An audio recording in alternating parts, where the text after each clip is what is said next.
are you planning to lose those extra baby weight after 2 kids? I mean, what do I have to lose?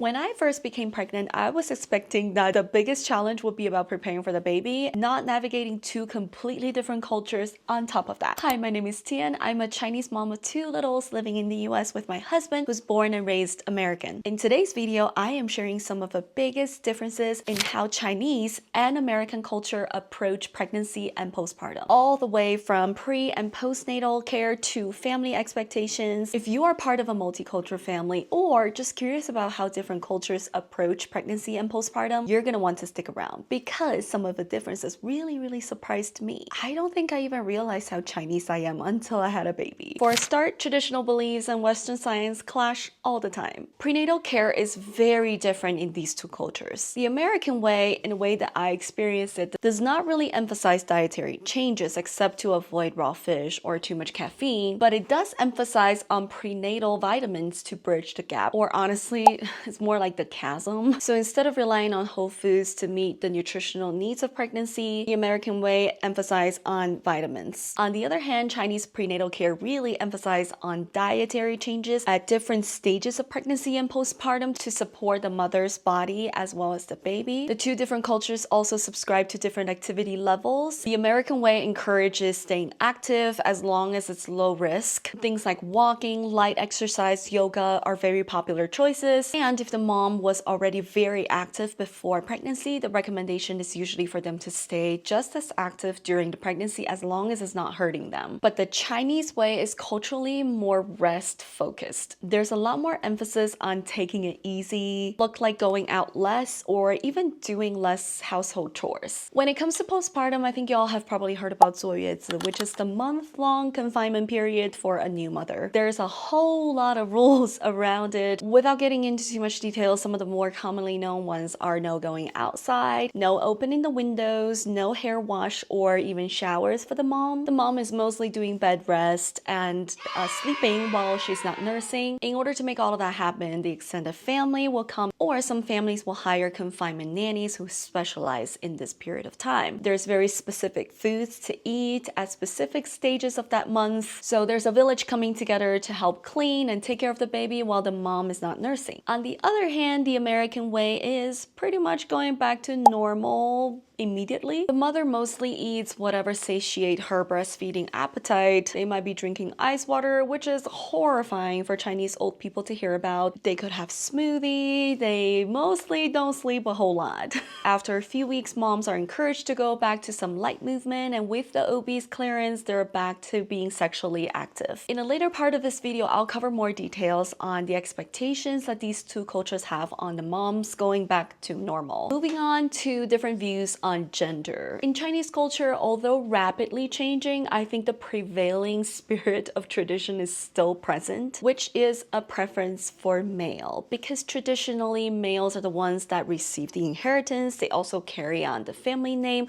which symbolizes the legacy of the family. This was so prevalent that there's actually laws that prohibit the doctors from telling the parents what the gender of the unborn baby is, in order to prevent abortion due to gender preferences. There is now a lot more males in Chinese population than females. I think there are some exceptions to international hospitals in China, which has different sets of policies. But as far as I'm concerned, this law is still true to this day. The American way embraces both gender. Both are fantastic. How does that play out in reality? The risk is that the Western side might feel too controlled by the Chinese traditions, where they're not allowed to go outside or even take a shower or drink their beloved ice water. Or it would be very hard for the Chinese families to hold back on their enforcement of confinement traditions, because to them, it's not a matter of preferences, it's actually necessities. How I personally approach it is that I respect the traditions and I believe that there's a reason why they have been passed down for thousands of years. But I also ask why these rules exist. For example, things like not washing your hair or not taking a shower may really make sense for for back in the days, but not so right now. Back in the days, water quality is not the same as now. The water could be contaminated with parasites or different kinds of bacteria or even heavy metals. Now we have clean, treated water that is super safe, and in most states in the US, tap water are perfectly safe to drink. In order to access hot water a long time ago, people actually need to burn wood or coal in order to boil water. But now hot water is only a switch away. We also live in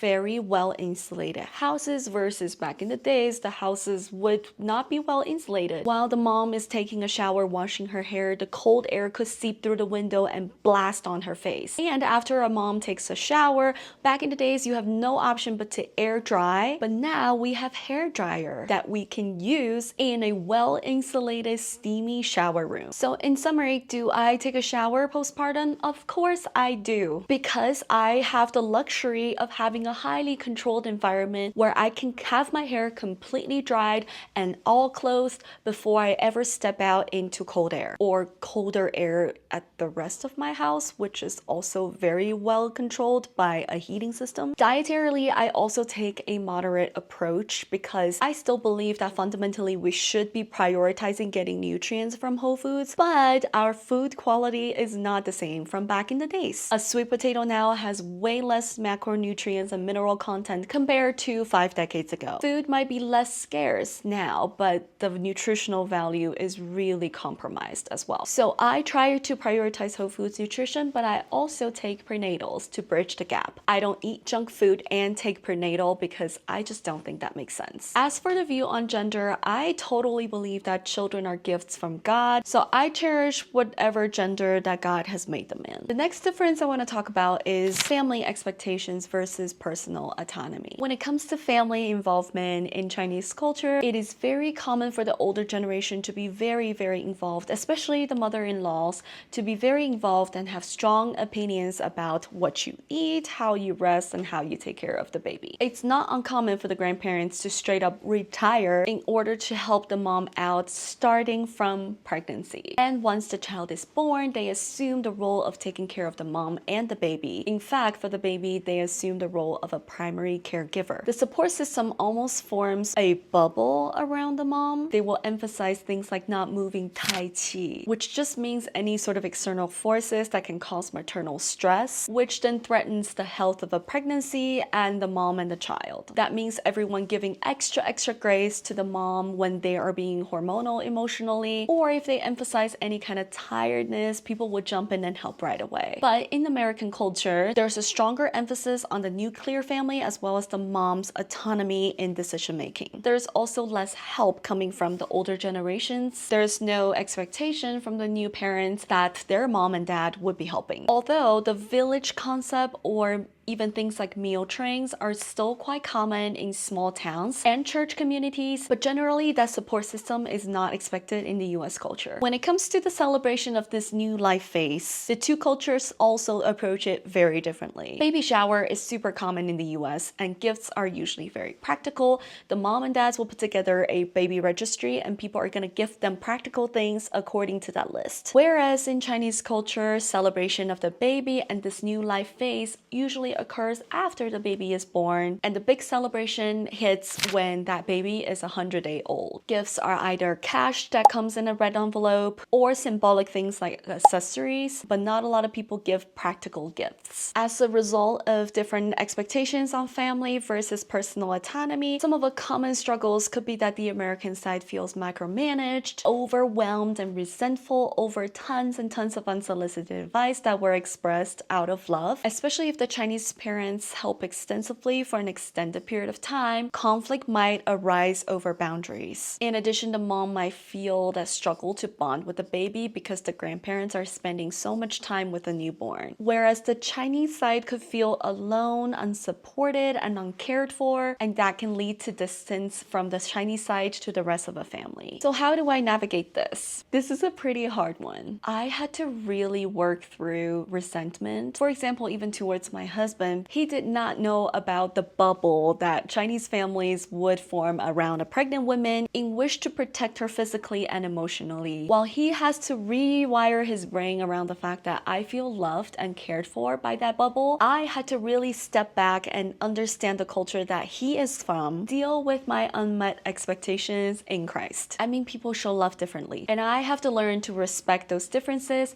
and ask God to increase my cultural literacy and grace. Previously, I mentioned briefly on the different expectations that these two cultures have on the mom bouncing back. Now let's actually expand that. The American way is pretty much expecting the mom to bounce right back after birth. So the mom is discharged from the hospital pretty much around day 2 unless medically necessary, and they resume most of the normal activities around the house with the help of painkillers. And around 6 weeks after the OB clears it, moms assume some light exercises and being sexually active. The Chinese way takes it a whole lot longer. Beyond the confinement month, Chinese moms are still not expected to resume childcare or chores, and people are very careful about exercising or being sexually active during that first few months after childbirth. In fact, for chores and childcare, most moms have very sustainable and extensive support from the extended family well into the child's first few years of life. There is one element of exception. It's completely reversed when it comes to body image.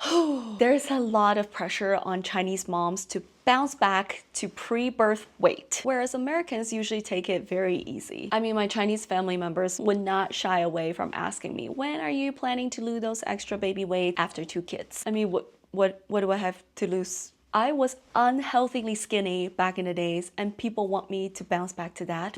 As a result, the American side could think that the Chinese side is too old-fashioned and slow, whereas the Chinese side could think that the American side is too harsh and disrespectful of a mom's need to rest and recover. Now, I personally navigated this pretty poorly the first time postpartum because, well, I had a child in American culture and I just assumed that I'm supposed to bounce right back, and I put so much pressure on myself to get back to the normal pace. But my second postpartum, I slowed down a lot. I learned to build a support system around me with my family, but as well as with my church. The meal train lasted for almost a month and a half postpartum, so we didn't have to worry about cooking. And my mom was here to help me with my second child, so I was really able to rest a lot more. And when it comes to body image, that is something that I just have to deal with in my faith. Do I believe that this body is worthy enough to carry 2 lives and bring them into this world? Do I believe that this body is so worth it that there's the indwelling of God's Holy Spirit? If I believe all that, then I just have to let go of what people expect of me. Easier said than done. So those are the 3 major differences I'm sharing with you today when it comes to how differently the 2 cultures approach pregnancy and postpartum. They definitely come with a whole lot of challenge, but it also taught me a lot about patience, communication, and honoring traditions while making them our own. Are there pregnancy or postpartum traditions in your family that are different from what you expected? Please drop a comment below because I would love to hear from you. If you enjoyed this video, don't forget to give it a thumbs up and please subscribe before you go. Thank you for watching, and I'll see you in the next one. Bye!